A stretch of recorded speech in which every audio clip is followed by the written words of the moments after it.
Hello, everyone. And thank you very much to Soph for a very generous introduction of myself. And I'm so happy to be here right now with all of you. And I'd like to start by first saying a very big thank you to Tina and Sinsin and the whole team at Metta Center for inviting me to present a webinar, and then together in collaboration with me, deciding on this topic on joy, which is one of my favorite topics. Yeah. I'm very glad to be here. Welcome, everyone. And it's already such a fabulous start, looking at all your smiling, beautiful, joyful faces, and Soph's very joyful introductions. Thank you all. So how about we begin, as we often do in such webinars and meetings, by meditating together, if that's okay with you. All right? Good. So, just sitting together in a meditative posture that helps us to be grounded, to feel supported by all the supports, the ground, the chair, your meditation cushion if you're sitting on one, with our spine a straight line, feeling centered, present, here now, in our bodies, feeling supported, stable, safe, and secure. And continuing as we do, breathing breath by breath, slowly, gently, following each breath in a friendly, kindly way, with care, self-nourishing, and enjoying this way of breathing. As our body continues to relax more and more, breath by breath, and our minds settles more and more into here, now, breath by breath. And in whatever other ways you meditate.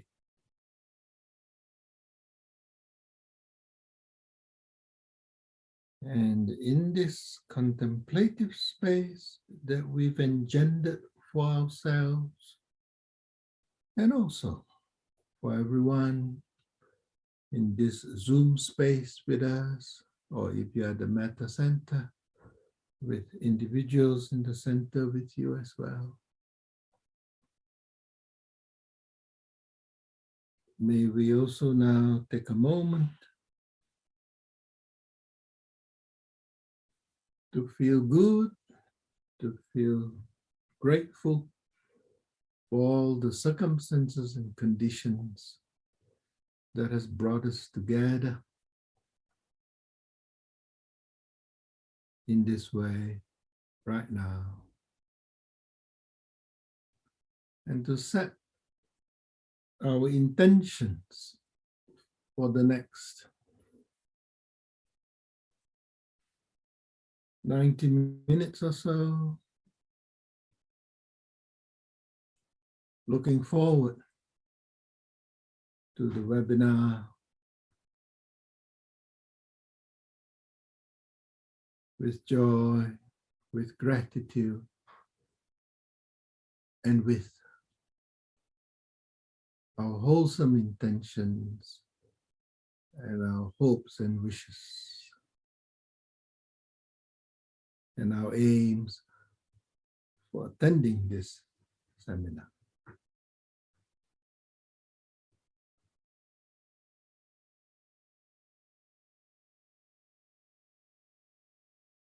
That's good. And if you like to complete your meditation, as we often do complete our meditation, by affirming ourselves with a few positive statements. I feel good helping myself in all this way.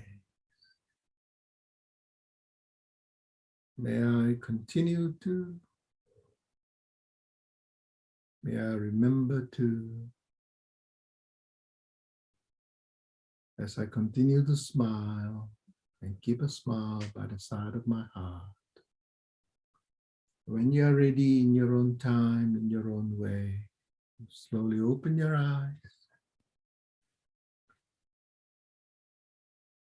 and join all of us together again.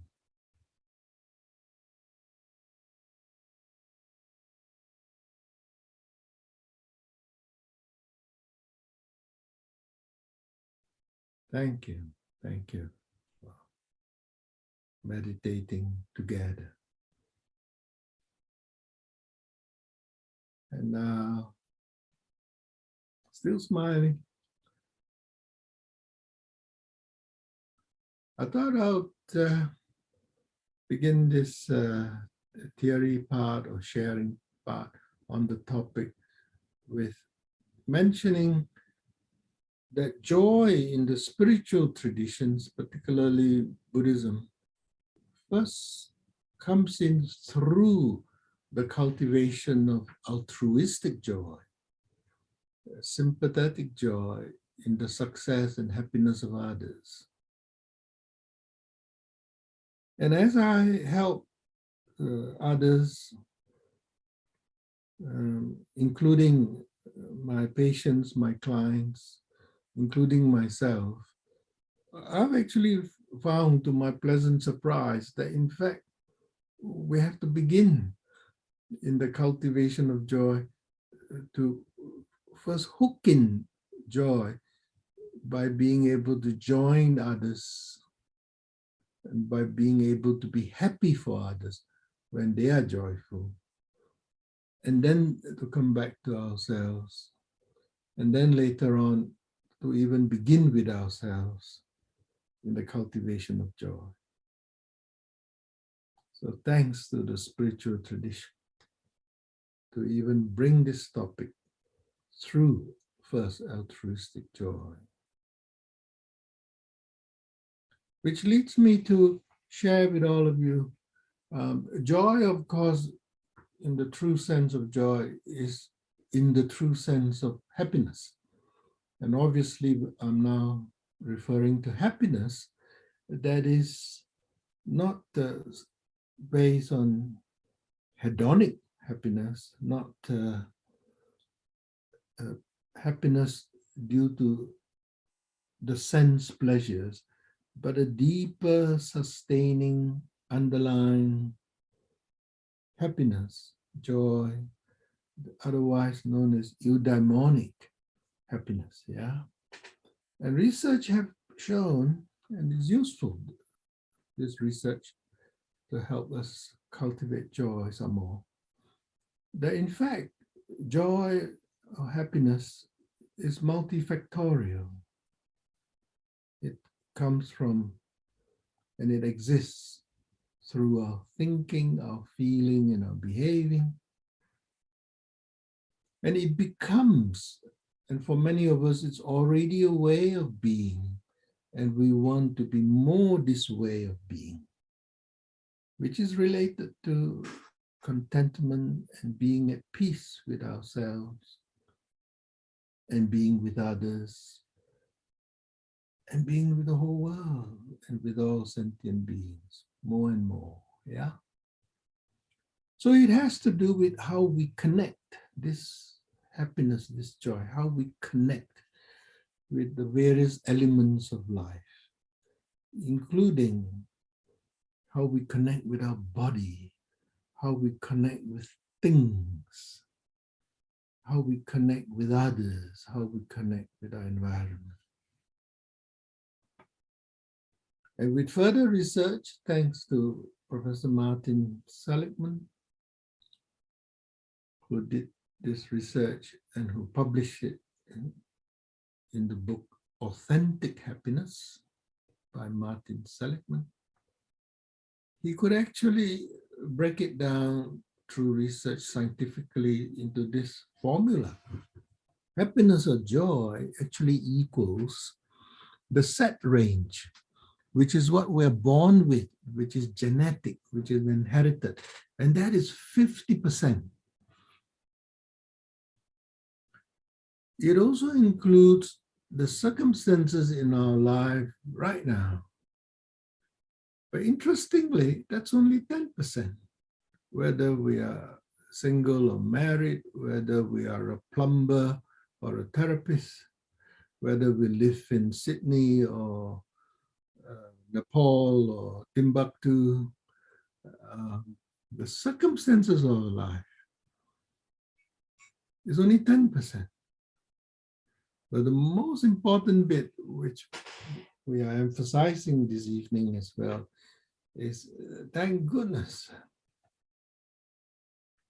Under our own voluntary control, 40%.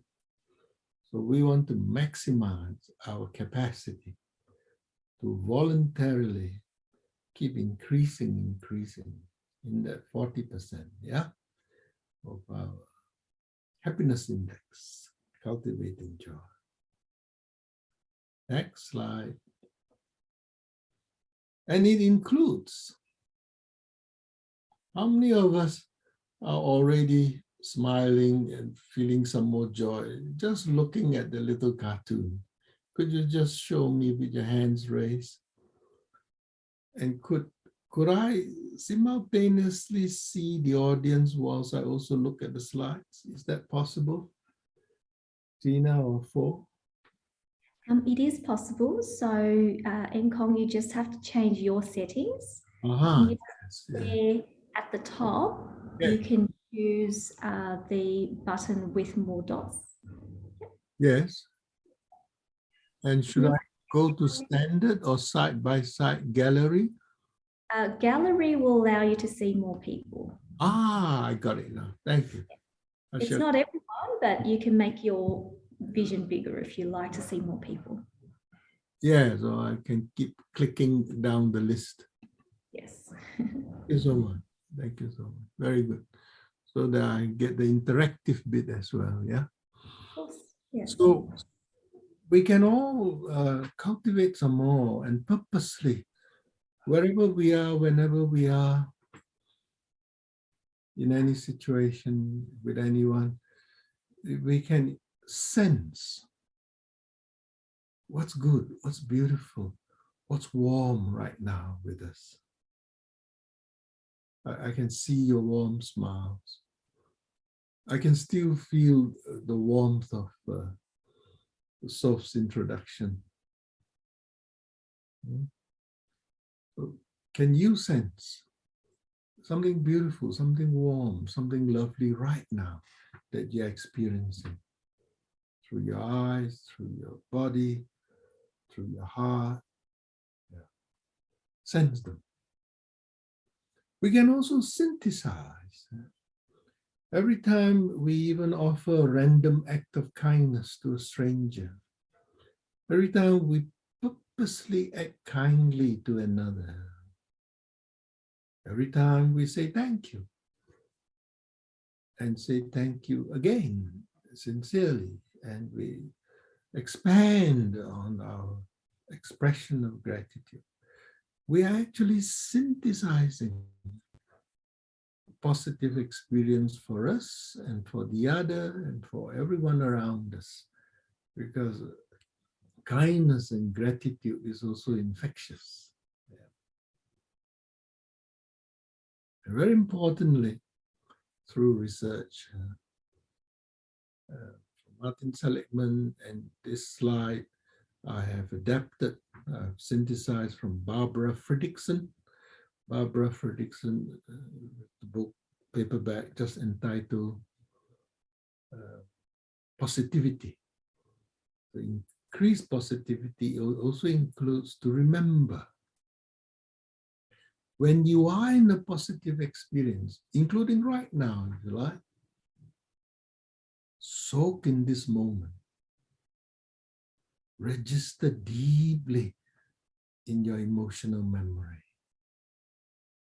Whether you're walking along the beach with a close friend or a loved one, whether you're enjoying a meal with your close ones or loved ones,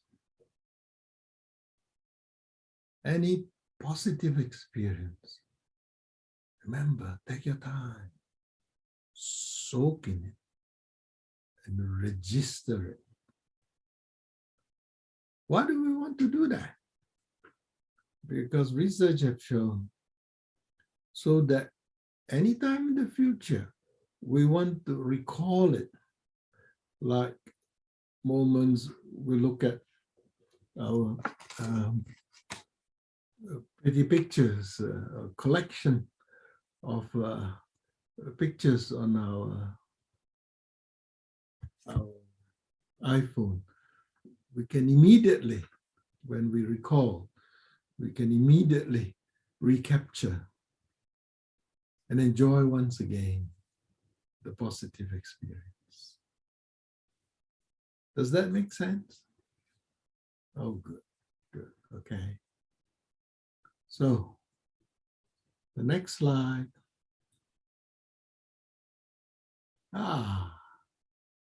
Happy children, happy teenagers. Next.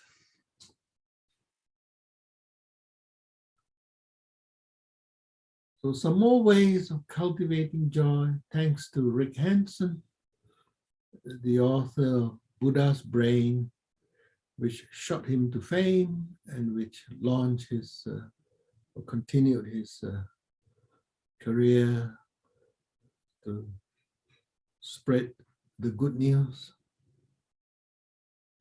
We too can practice how to take in the good in life.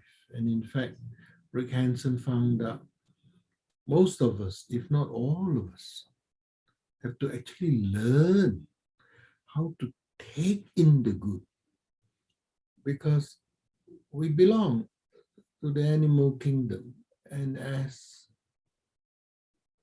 the evolutionary species within the animal kingdom, we first have to survive. So fear, criticisms, sticks like Velcro, but joy, compliments, if we're not careful, they just slip off us like Velcro instead of stick to us like the sticky stuff, yeah? So we actually need to train ourselves to take in the good. So when we are with this, even simple pleasures of life, like right now, I can feel how comfortable I am in this chair that I'm sitting, how, if I may share with you, I'm wearing Ugg boots and how warm my feet feel in the Ugg boots. to actually be able to sever the small pleasures of ordinary life. And the next encouraging point from Rick, whenever we can feel the strengths of another human being, whenever we can feel the strengths coming from ourselves, take it in, take it in. Next. We want to recognize the positive character traits of others and our own positive character traits, and take it in with a smile. And of course, the positive character traits of others, as we take it in, we can also share it with the other, to point out to the other with a smile their character traits that are so positive, so good. So they too can take it in some more, whilst we take it in some more as well. When someone tells us about our accomplishments, or when we purposely pen to paper write down our list of accomplishments, which in itself an exercise in positive psychotherapy, we have time and space, very importantly, to take in the good, take in the good, take in the good, take in the good. From accomplishments in ourselves and accomplishments in others. Yeah. So let's try this. Tina, purposely throw me a compliment now. I really enjoy your sunny personality. Thank you. Thank you. Yes, I have a sunny personality, and my sunniness comes through. I'm glad very often, and you've picked it up. And when you say that to me, it helps me to remain and to have some more such sunniness from me. It's very good for me to hear what you've just said of me. And since you are a very close friend for a very long time and you know me so well, I can also take this opportunity to ask you, can you give me another compliment? Yes, Eng-Kong, in all the times I've known you, you have always been able to make myself and those around you feel very comfortable. Oh, wow. Really? Yes. Wow, wow, wow. Thank you, thank you, thank you. Wow. I didn't know that until you said that. I didn't know it fully until you said it. Thank you, thank you. So thank you for joining me to illustrate, and I hope I have illustrated well enough. When someone compliments you, there are 3 or 4 steps to practice purposely taking in the good. The first step is, of course, simply say thank you, so that it's received. Yeah, don't say, oh, you're just saying it because, oh, that's not entirely true. If only you see me in my bad moods. No, no, no, no. First, say thank you. Second step, which I hope I illustrated, is to actually spell out how that compliment is good for me right now. Yeah? So that as I say it, as I shared with the person, with Tina just now, I'm receiving her compliment full love, full love, full love. Yeah? And she can also enjoy how the compliment has affected me. Yeah? And then only in special situations and circumstances and where appropriate, the third step, I can even fish for some more compliments. To take in the good some more, to take in the good some more. So I hope I've illustrated how to receive compliments fully, yeah? And when you reverse it, it's similar, appropriately, yeah? When you give someone a compliment, you can give it with your thank you, you can give it fully how that aspect of that person helps you, is good for you, and then you appropriate at that moment to follow it through with one more compliment with the other. Yeah? Okay. Is that okay? Can I continue now with the next slide? Okay. Hello. sometimes we're so joyful, we start dripping with saliva, you know. Sheer joy, sheer joy. And that's why we keep photo albums. Yeah? That's why we have our, what Barbara Fredrickson calls our positivity album, which is a series of photos we can look at in our iPhone, including even when we're standing in the queue waiting.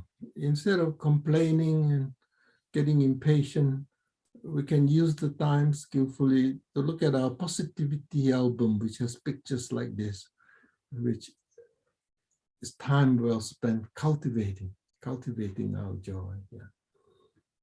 Next. Welcome joy. So this has also been researched, you know, by Martin Seligman, by social engineers, and so on, in Australia as well.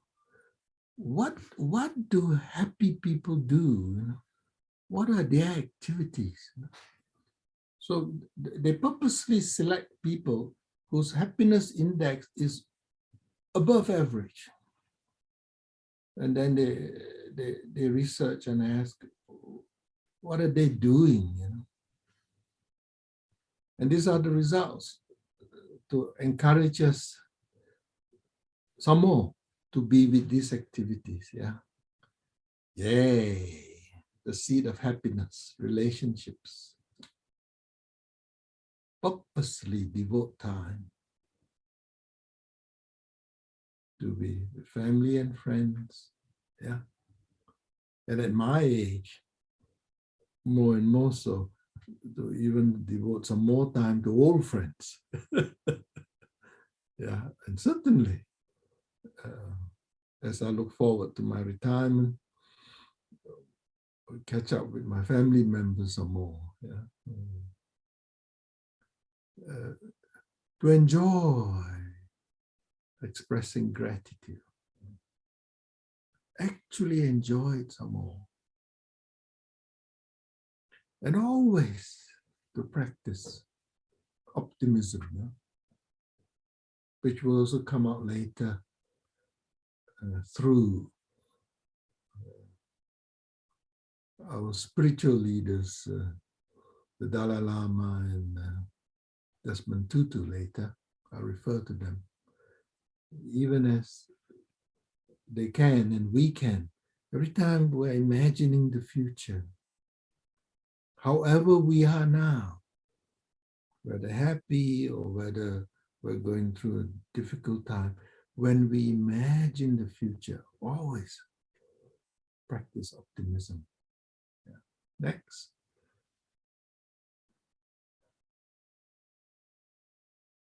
Surprise, surprise. Or at least I was surprised when I saw regular physical exercise.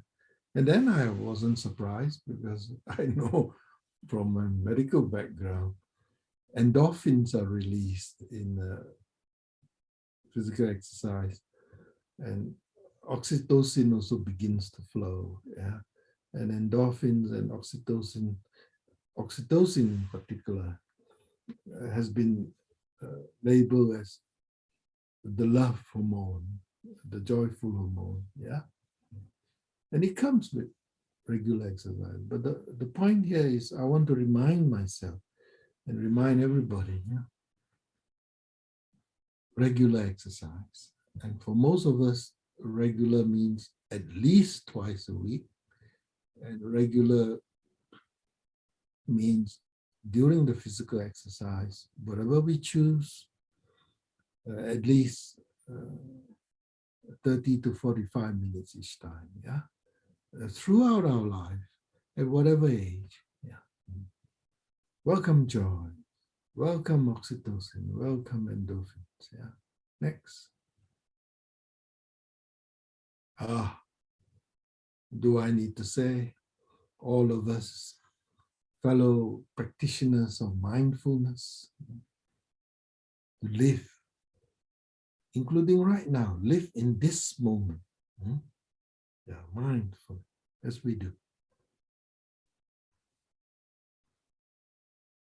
And of course, to continue to be passionate, and for some of us to continue looking for our ideal, pursuing our ideal or following our ideal, that gives us meaning in this life. And to be passionate about it. I found mine, and I am passionate about mine. And mine changes slightly as the years go by, but it's basically the same ideal that I've found that suits me, that gives me meaning in life. The different stages of my life, including now at the age of 75, the same passion. And every time I pursue it with minor adjustments suitable to my current age and my current life circumstances, I come alive again. I dip into my deep joys, and I'm with joy. Thank you for still being with me. Thank you for your attention and your joyful attention. Yeah. Next. Here we are again, joyfully together, meaningfully together. Next.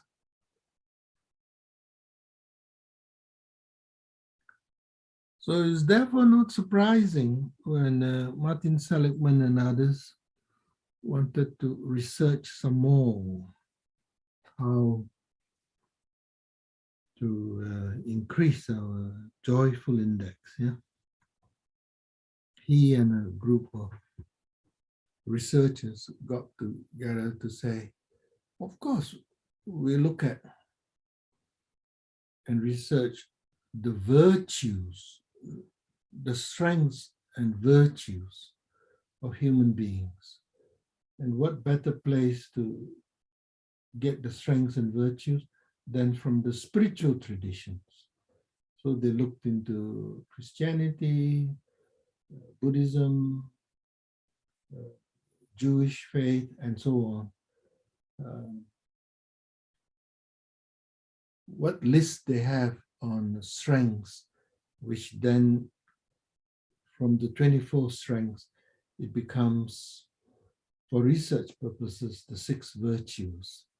And sure enough, that list of virtues actually coincides and it should coincide because it comes from the spiritual traditions with this slide that I want to share with all of you as we continue to cultivate our own joy, that it is leaning on our qualities, using our qualities, our virtues, and in the Buddhist tradition, our virtues, our paramis.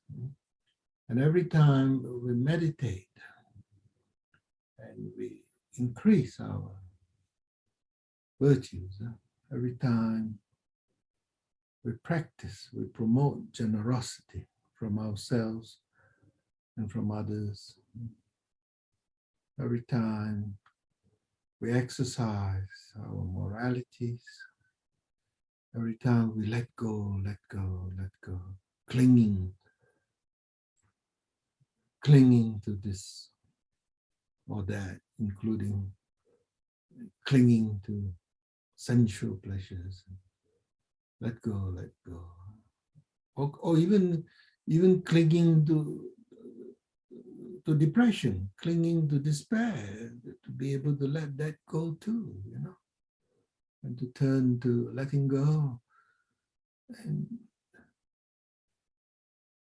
to use our wisdom, to rely on our wisdom, and to gather wisdom from others. Yeah. Wisdom and compassion usually goes together.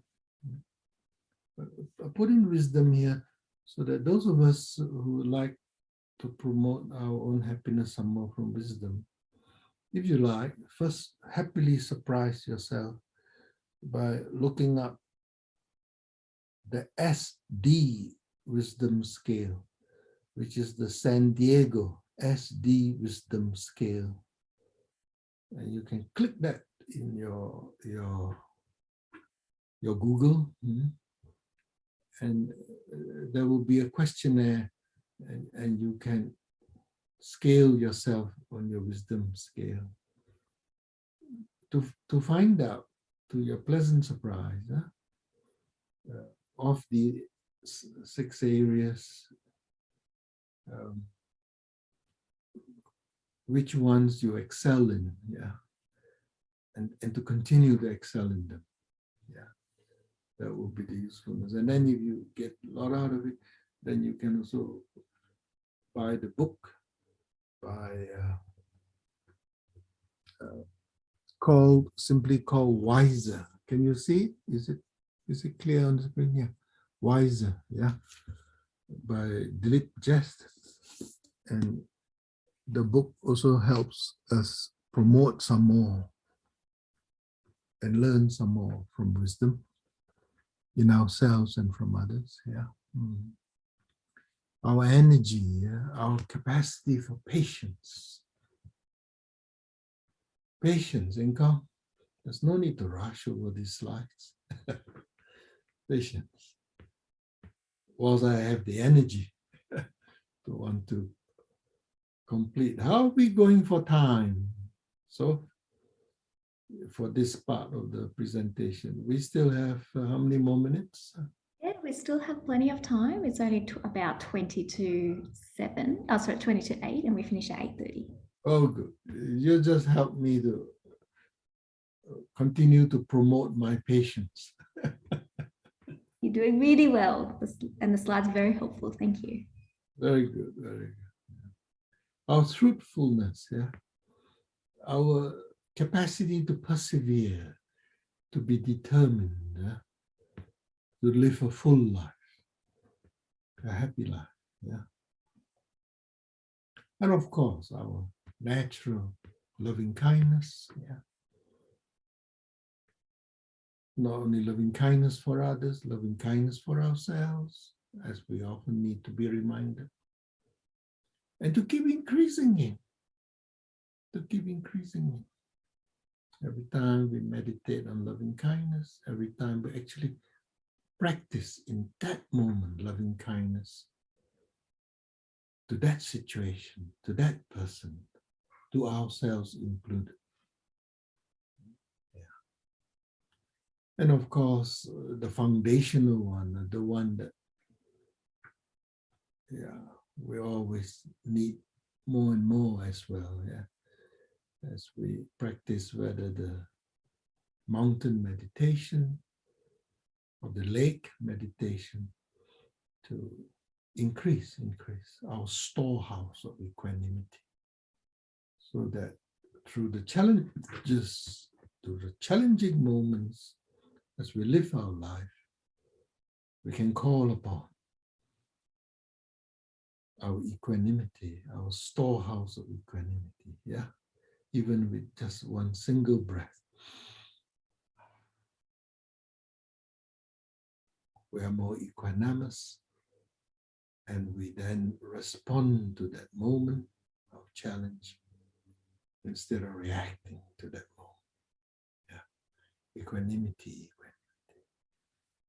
Next slide.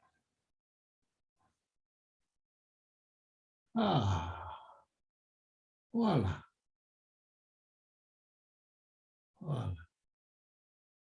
Ooh. Joy to the world. La la la. Joy to all the ducks here with us. Joy to the mother, papa duck in you, and the child ducky in yourselves and in me.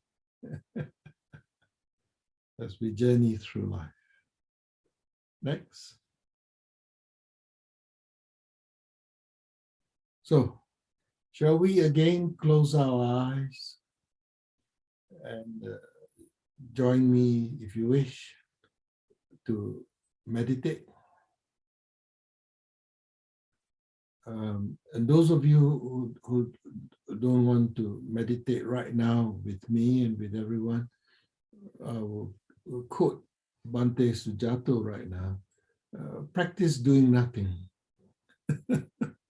which is just as good. Just being, yeah? Okay. But I'm sure all of you want to join me. So again, with our eyes closed,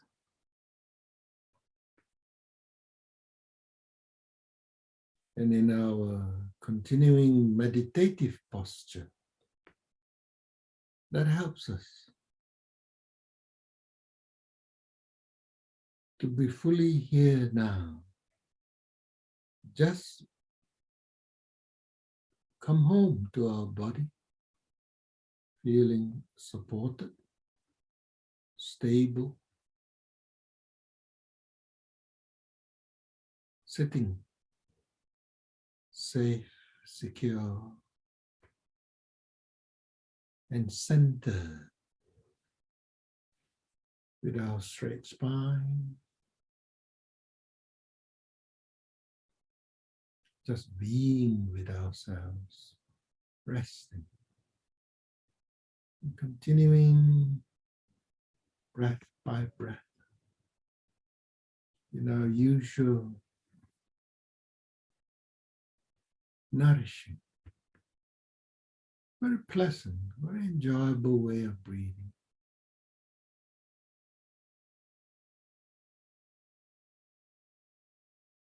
Breath by breath, following the breath pleasantly this way, with friendliness, with kindness, with very good self-care, with compassion, with joy, with equanimity, breath by breath.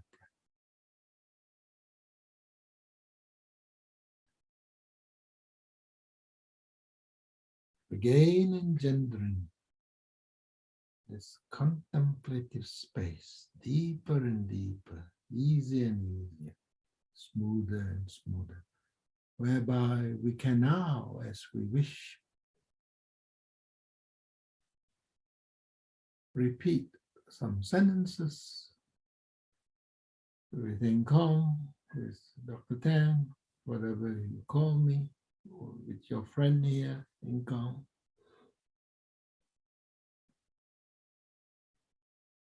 Meaningfully, deeply. May I first again appreciate what I already have in life. May I take this moment to appreciate again not only the things I have, but also my virtues, my strengths, to appreciate them again, to take joy in what life has already given me and I've already got, with a smile.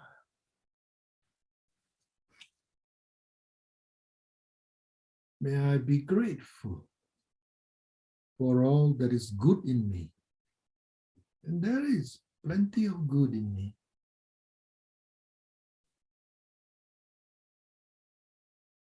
May I be thankful again and take joy again in my good qualities and continue to rejoice in my achievements.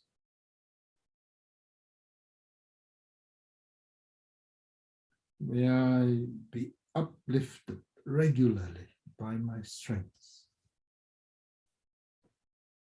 by my good values, my wholesome thoughts, my ethical beliefs, and by my wonderful good behaviors.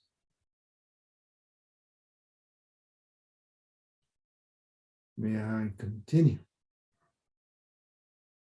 to be happy and contented and joyous in all these ways.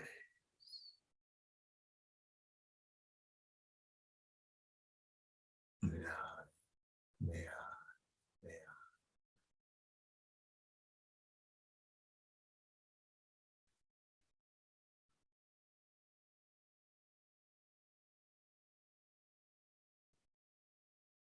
And then to add to it, to top it up, when you're ready, when you want to. May I also continue and strengthen further to rejoice in the well-being, in the joyful moments, in the successes, in the triumphs, especially of my loved ones, my close ones. May I continue and increase the ways I celebrate with them joyfully their successes and triumphs, however small, however big, the size of the success and triumph doesn't matter. May I continue and increasingly join them in their moments of joy.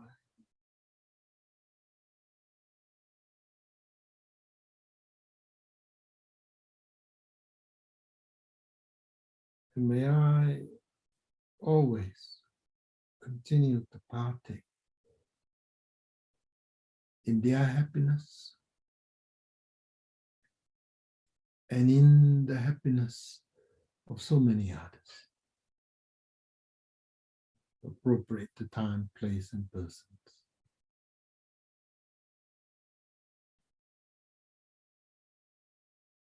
And we are smiling, as we say, and we are smiling, because this itself is joyful, as we, may I, may I, may I. It's nothing too serious. It doesn't need much effort. It is just lightheartedly, may I, may I, may I. And we can still continue to be smiling, continue to keep the smile by the side of our heart, continue to have the smiles behind our eyes, our smiling eyes, and of course, on our lips as well.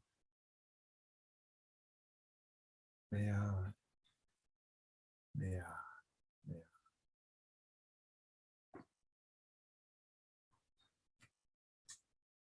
And finally, for this meditation now, simply rounding up,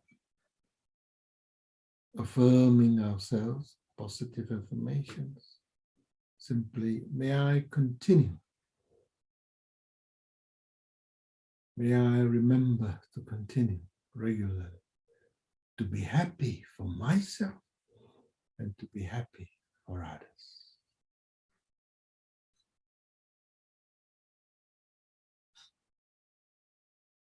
Very good. Very good. Say it again in your own way. May I continue to be happy for myself and for others.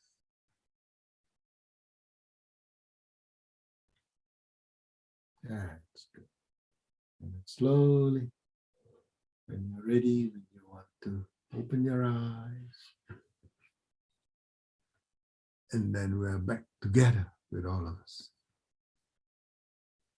Thank you so much for joining in. I have benefited from all of you just now. Yeah. And the synergy in the room is beautiful. Beautiful. Thank you all. Thank you. So moving on to some of our final slides. I couldn't resist to put in the latest, the 8 pillars of joy, which comes from this book. And I think it's the next slide, the cover of the book. Yeah, the Book of Joy. So if I might read from the leaflet, from the inside cover of the book. So His Holiness the Dalai Lama and Archbishop Desmond Tutu, they survive. They more than survive. They're 50 years of exile and their soul-crushing violence of oppression. And despite their hardships, and perhaps we can also say because of their hardships, in addition to because of their hardships, they are the 2 most joyful people on the planet. So in April 2015, when Archbishop Tutu traveled to the Dalai Lama's home in Dharamsala in India to celebrate the Dalai Lama's 80th birthday in 2015, it also gave birth to this book that they put together with the journalist Douglas Abrams to create this book as a gift for everyone as well, as they look back on their long lives and they keep answering the single burning question that regularly Douglas threw in as they enjoyed each other's company, as they enjoyed each other's celebrations of the Dalai Lama's birthday. How do you find joy even in the face of life's inevitable sufferings? Inevitable sufferings, huh? First noble truth, yeah. So these wonderful 2 human beings, they traded intimate stories, they teased each other continuously, they shared their spiritual practices, and throughout the week, filled with laughter and punctuated with tears, these 2 global heroes stared into the abyss and despair of our times and revealed how to live a life brimming with joy. And Douglas captured it all with their help into this book and captured as the 8 pillars of joy, which if we return to the previous slide now, I will refer to. So been crystallized into 2 areas: perspective, humility, humor, and acceptance from the thinking mind, and from the heart, our capacity for forgiveness, for gratitude, for compassion, for generosity, which the 2 wonderful human beings exemplify throughout their week together. Next slide. Next slide. Yes. So what did they mean under the heading of perspective? And every time we can look at something, especially in our moment of suffering, in a wider perspective, we can project it into the future, or we can look at the problem that we're now with, or that suffering we're now with, as if we're observing it as an outsider. Wow, joy comes in. And this, of course, subscribes to the Buddhist teaching as well of impermanence, huh? Change. So whenever we turn to humility, whenever we say to ourselves, especially in moments of being challenged, come on, Eng-Kong. Eng-Kong, you're only a small, teeny, weeny little part of this huge, great dance of life. Hey, Don't take yourself too seriously. Hey, remind myself of, in fact, most of the time, we can't and we shouldn't try to control. Yeah? With humility and with the true understanding of how we're all interdependent. Right now, we're interdependent with each other as well. Right now, we're contributing from our small part, yeah? With humility. And straight away, the joy comes up.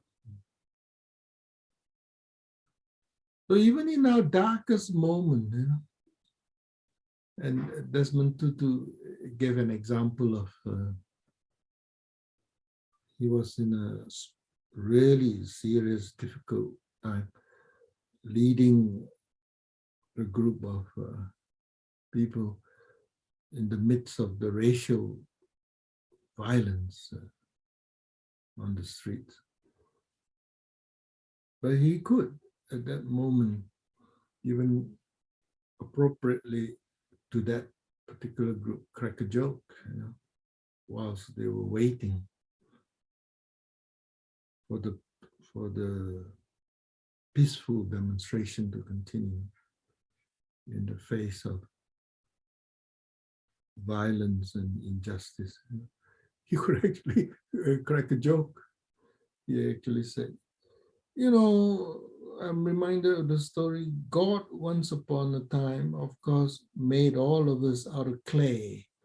And once upon a time, when God put in clay into the clay pot to make us, he forgot to bring us out.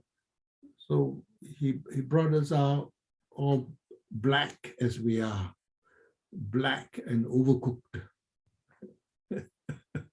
So in that racial tension, many people began to chuckle a little bit, you know. So he added to it.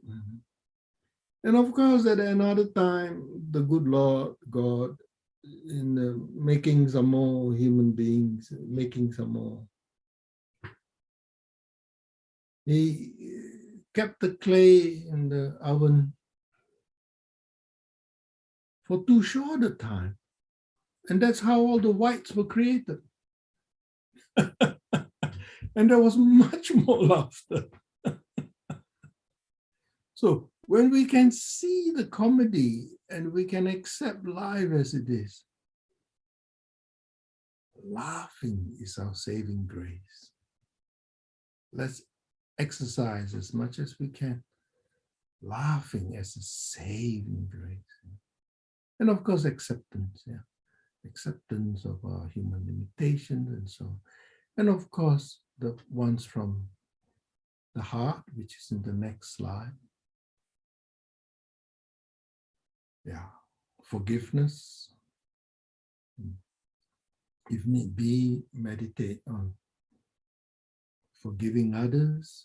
If need be, who's the most difficult person to forgive? It's ourselves, yeah. To practice forgiving ourselves. And of course, gratitude regularly. And all of you are already very good at compassion, especially towards others. But don't forget, if you need any reminder, self-compassion, yeah. And continue our generosity. And don't forget, towards ourselves and others, yeah. Next.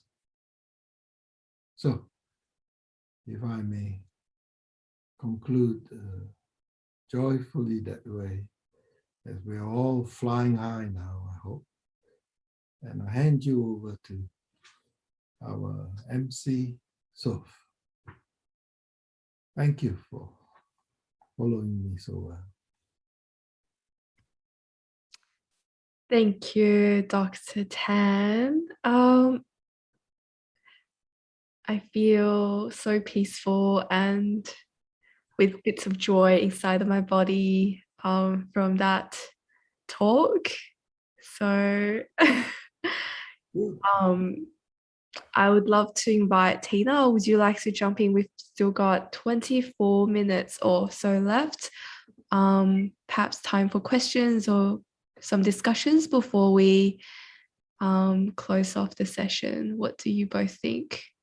Yeah, I think that's great. Thanks so much, Soph. And thank you, Eng-Kong. That was amazing. And I can tell from looking at everyone's faces and even just in Soph's voice, you really brought a level of calm and peace and joy to everyone from this talk. So thank you so much for your sharing today. It's so beautiful. And now I'll invite everyone, if you would like to participate in the discussion, this is what we do at Metta Centre. We like to make this interactive and have something that can arise from all of us coming together here in this special space. So if you had any questions from the talk, you're welcome to put it into the chat now. And while happening, I'll also invite everyone to just think about this question that I posed to the group, and you can pop your answer into the chat box as well. And then from the answers that come from the chat box, I will then facilitate a discussion with Eng-Kong in terms of providing some suggestions, some helpful tips and advice to this question. And the question is, what challenges do you have in your practice or experience of joy? So I pose this question because we want to make this real for all of us, to make this something very practical.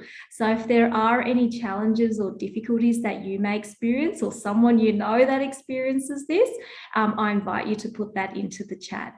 And if you don't want everyone to know about this, you can also send it to me and I'll keep that anonymous as well. So I'll just give everyone some time and pop that in, and then I can facilitate a discussion.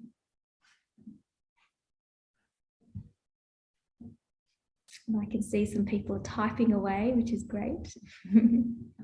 What a lovely challenge. It's always nice to have a bit of reflection after a talk, and especially if the speaker is open to hearing what those comments and questions are, and it just makes each topic come alive in our lives. Very good, very good.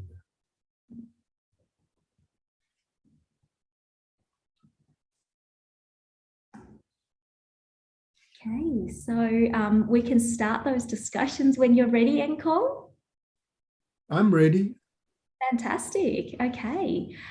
So we have an answer to that. So the question again is, what challenges do we have in our practice or experience of joy?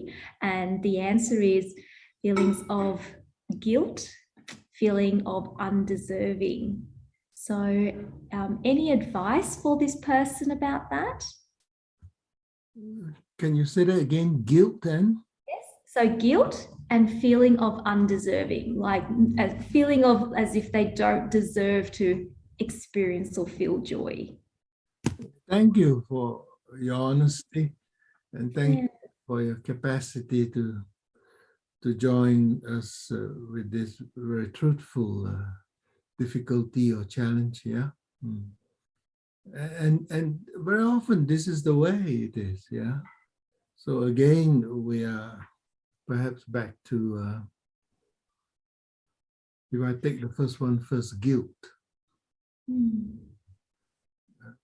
it doesn't matter whether the guilt is correct or incorrect, or whether it's neurotic or healthy guilt. It doesn't matter what type of guilt. It needs to be shared with another. And then you need to be to practice self-forgiveness. Yeah, that will be the way through it. Yeah, or one way through it. Yeah. That's my humble suggestion, in a very general way, to that very, very good question. Yeah. And similarly with feelings of undeservedness, that is so common. You know? When Christine tried to help people with self-compassion and others, they straight away came upon this central problem in the majority of us. We all have pockets of feeling we don't deserve. We don't deserve. We exclude ourselves from deserving. Other people can deserve, but we don't deserve. Very interesting, isn't it? So again, the way to deal with it is to share that with your therapist or with your best friend or with someone who's a good listener or someone whom you know is capable of helping you with it because they have been a benefactor for you in the past. They have been able to be loving and kind and compassionate and joyful with you in the past, stay in equanimity with you in the past. You can choose such a person to appropriately lead them into, if you like, the underlying feelings of undeservedness.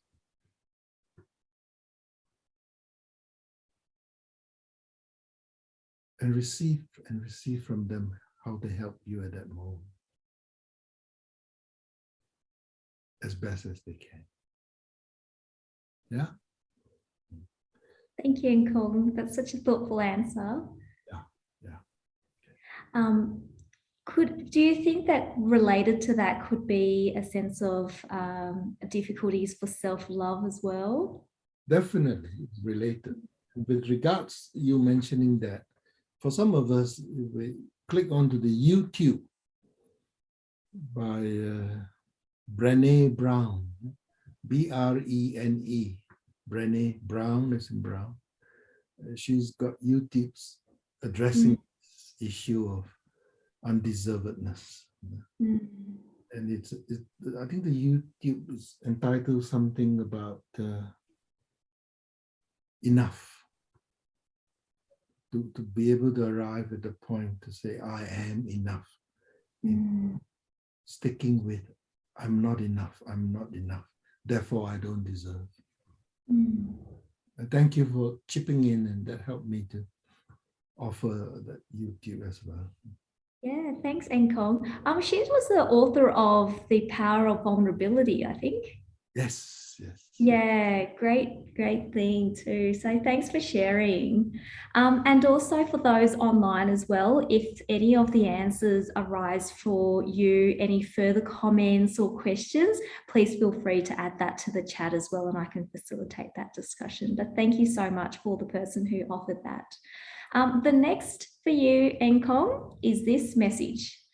So again, coming back to what are some challenges for the practice or experience of joy. So this person's difficulty is remembering joy. So feeling tensions in the body or even feeling warmth in the body. So the difficulty is remembering to be joyful. Any tips to help this person out? Good one.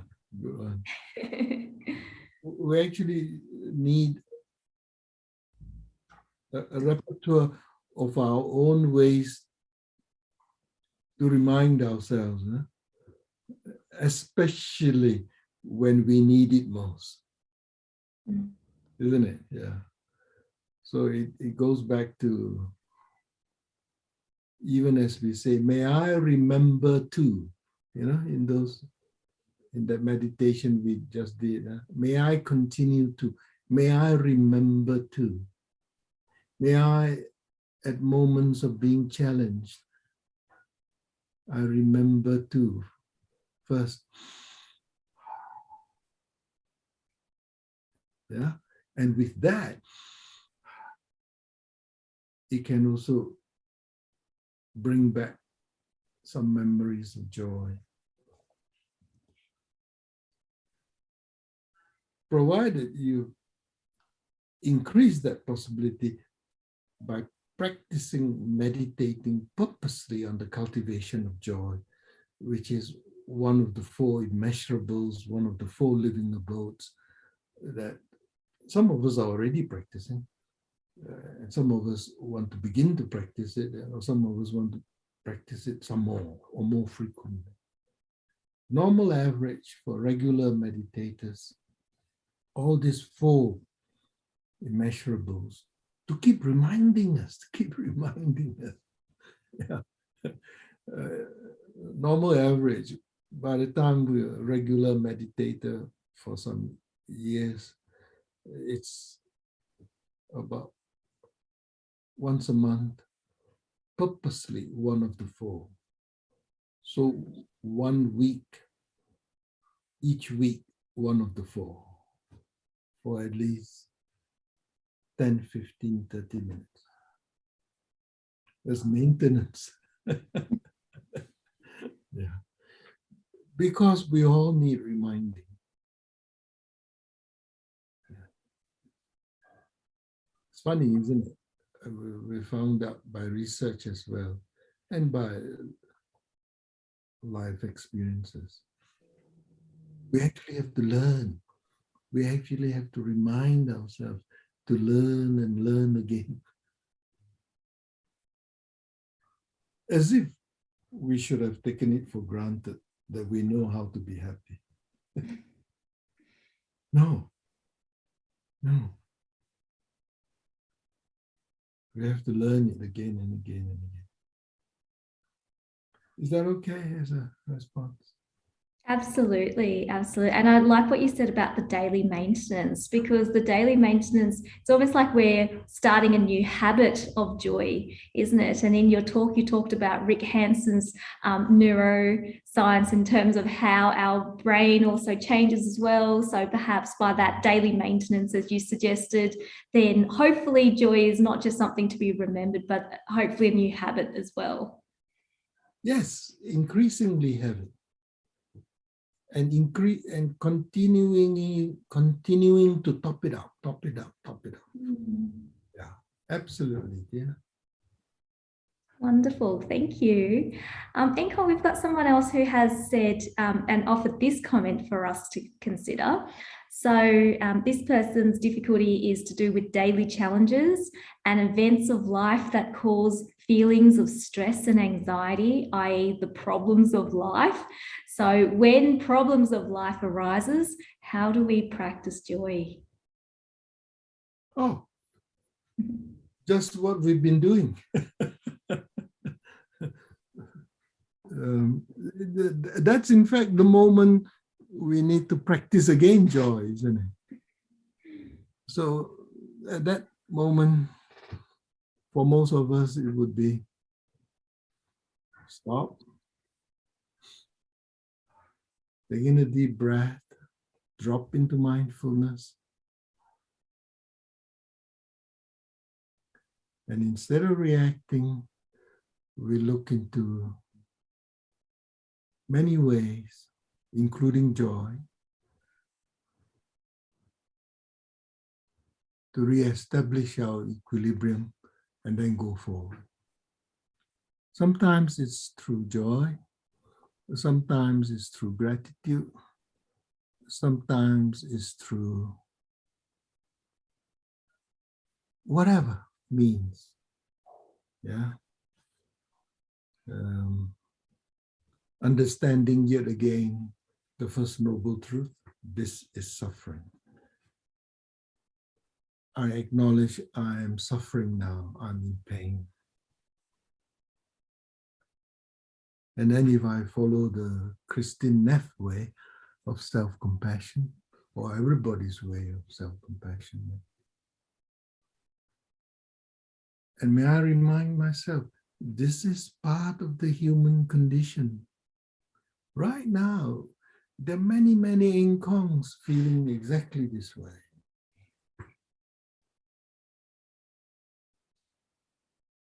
So self-compassionately now, what can I say to myself now? What can I think and feel to myself now? Compassionately. And then I can respond to this moment. So that's another channel. Wonderful. You choose your channels. But for regular meditators, which I assume most of you are, it has to first start with the pause. Yeah, circuit breaker, which usually comes with the awareness that you are in a spot. Drop into that awareness. Yeah. Is that enough? Yes, thank you. And the next comment is a great way to draw on the questions and answers that's been offered so far. So this comment is this: hard to access joy when feeling anxious or sad, as if the door to joy were closed to me and me alone. And then feeling as if I have to redouble my efforts in order to earn a payoff of joy.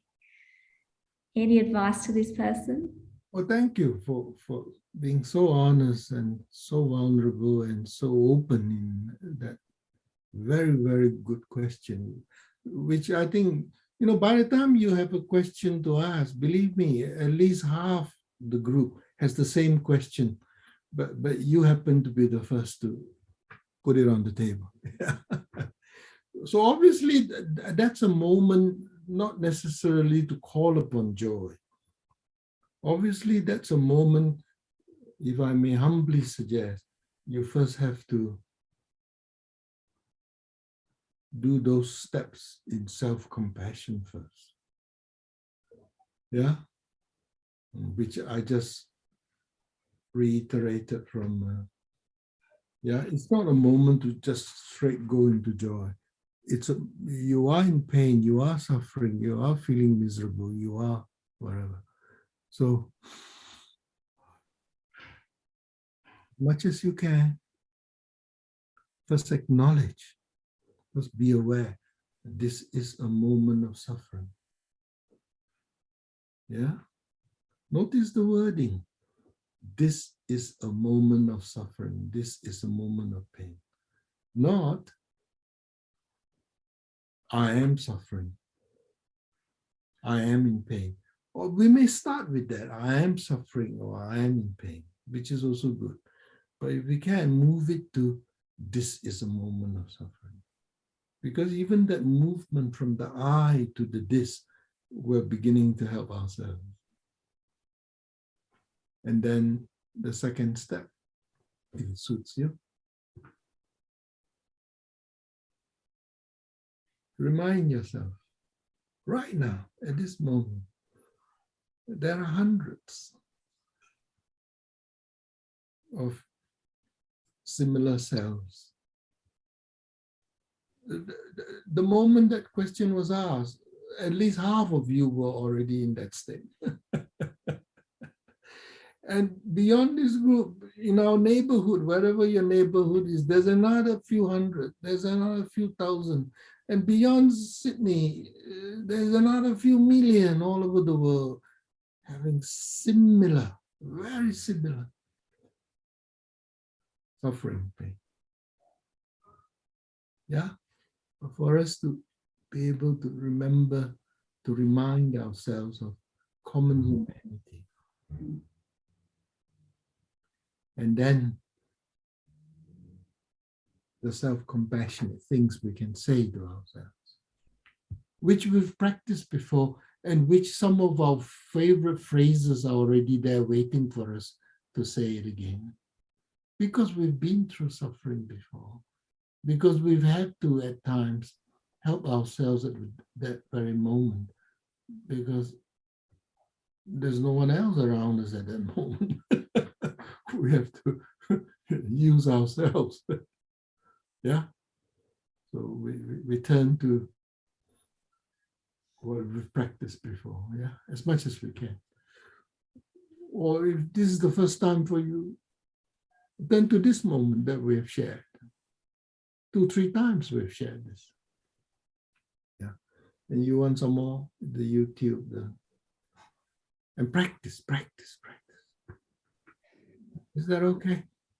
Yes, thank you. Thank you. And to end this sharing, one question that arose from your talk, Eng-Kong, the question for you is this: regarding your point about passionate about being ideal as a life goal, could you please explain further what you mean by this?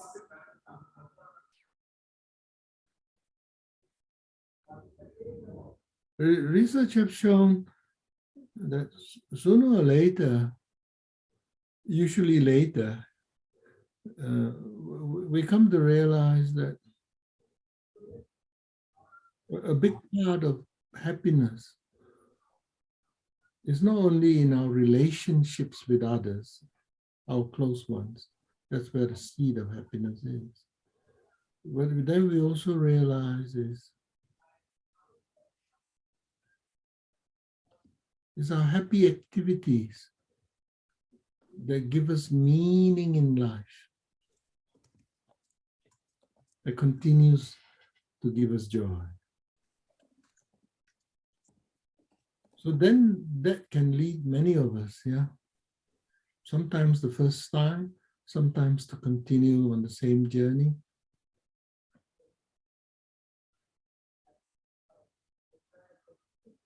Even in the next thing I'm going to do, does it add more meaning to my life? So what's my meaning of life? Why am I here? Oh, so we're getting deeper and deeper. Yeah. And most of us will then find that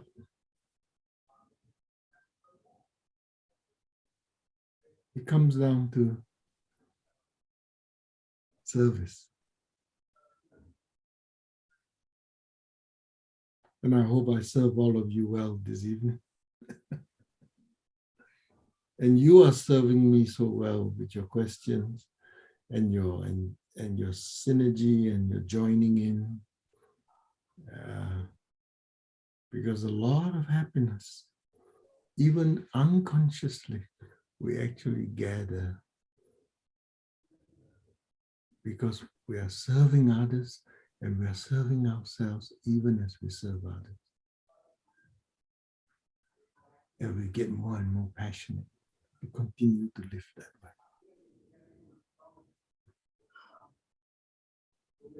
I might have already said too much. For some of us, I might have to leave it with, if you like, keep on searching for what gives you meaning in life, whilst I might have preempted by what the researchers and what life has taught us. Is that okay? Yes, thank you so much, Eng-Kong. Thank you for that beautiful sharing and your wisdom and also your patience in answering the questions as well. And I just want to thank all the participants for sharing this safe space together with all of us, being vulnerable, offering your questions and thoughts as well. It's always so beautiful to have such a community to tap into. So I'm just going to pass now over to Soph, and she can take over from here. Thank you. Thank you, Tina, and I echo everything that Tina said. What a beautiful bridging of psychotherapy and Buddhism. Very, very special talk, and thank you for spending your time together with us. I would love to invite you for blessings before we close off today's session. Eng-Kong? Okay. Yeah. So again, in our meditative posture, and again, breathing breath by breath.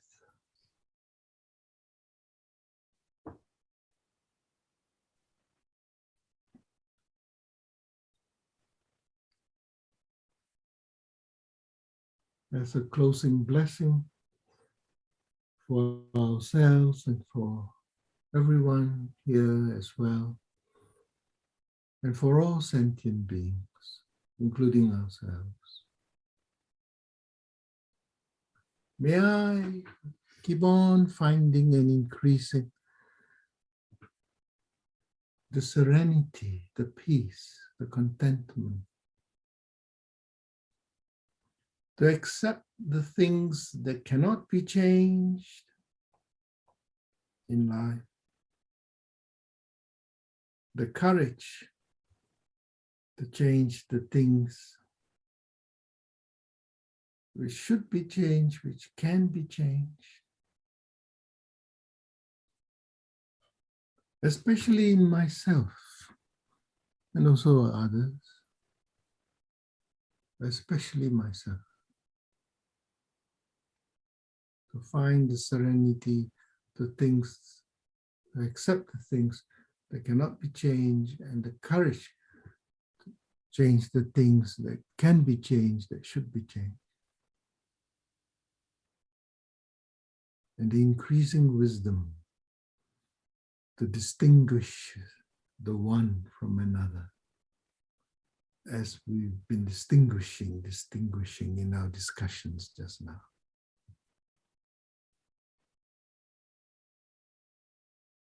So may we all live one day at a time.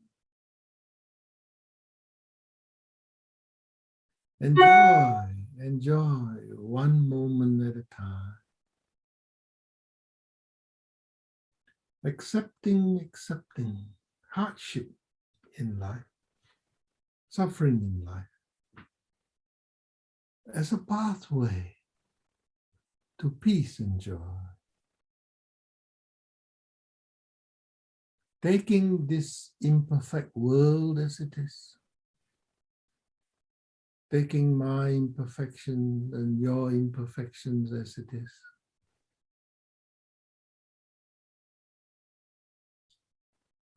not as I would have it, but trusting in my capacity to turn to my refuge,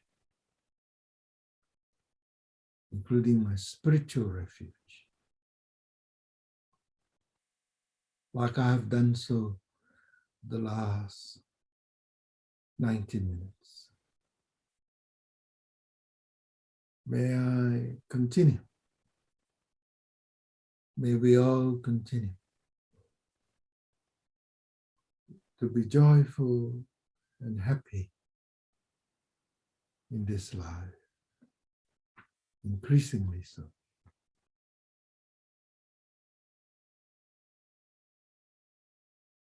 Thank you all.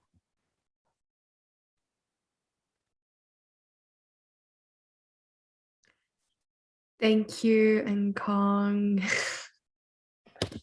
Thank you for the invitation for the closing blessing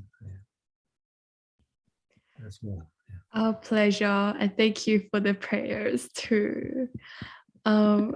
What a beautiful way to end this talk. And for once, we're almost on time, only 3 minutes late.